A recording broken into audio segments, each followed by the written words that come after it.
മരിച്ചു കിടക്കുന്ന സമയത്ത് കാണാൻ വരുന്നവർ മുഴുവനും കൊതിക്കണം കൊതിക്കണം കൊതിക്കണം. എന്തൊരു മരണമാല്ലോ, എന്തൊരു ചിരിയാല്ലോ, എന്തൊരു പ്രകാശമാല്ലോ.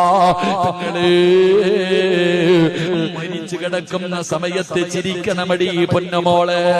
നിനക്ക് സൗന്ദര്യമില്ലെന്ന് പറഞ്ഞു ഭർത്താവ് എപ്പോഴും നിന്നെ കുറ്റം പറയുമല്ലോ. ഉപ്പമാരെ ഉപ്പമാരെ, നിനക്ക് സൗന്ദര്യമില്ലെന്ന് പറഞ്ഞ് നിന്റെ ഭാര്യ നിന്റെ കൂടെ വരാറില്ലല്ലോ. പക്ഷേ 3 കഷ്ടം വെള്ള തുണിയിൽ പൊതിഞ്ഞിട്ട് പയ്യങ്കയിലെ നിന്റെ വീടിന്റെ അകത്ത് കടത്തിയിട്ട് അവസാനം നിന്റെ ഭാര്യയോട് പറയുന്നു, കാണണമെങ്കിൽ കണ്ടോ. വീടിന്റെ അകത്ത് കരഞ്ഞ് തളർന്നു കിടക്കുന്ന ഭാര്യയുടെ ചാരത്ത് കുടുംബക്കാര് ചെന്നിട്ട് പറയുന്നു, നിന്റെ ഇച്ചാനെ കൊണ്ടുപോകാൻ പോകുകയാ, കാണണമെങ്കിൽ അവസാനമായിട്ടൊന്ന് കണ്ടോ. നിന്റെ അടുക്കലേക്ക് ജനങ്ങൾ ഇങ്ങനെ പിടിച്ചു കൊണ്ടുവന്നപ്പോ കറുത്ത ഗ്ലാമറില്ലാതെ ജീവിച്ചിരുന്ന നിന്റെ മുഖത്തെ പ്രകാശം കണ്ടപ്പോ നിന്റെ ഭാര്യ പോലും പറഞ്ഞില്ലേ, എന്തൊരു ഗ്ലാമറാ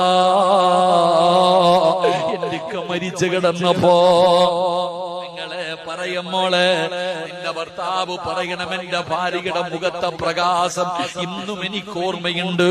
ഇതുപോലെയാണ് മരിക്കേണ്ടത്, ഇതുപോലെയാണ് മരിക്കേണ്ടത്.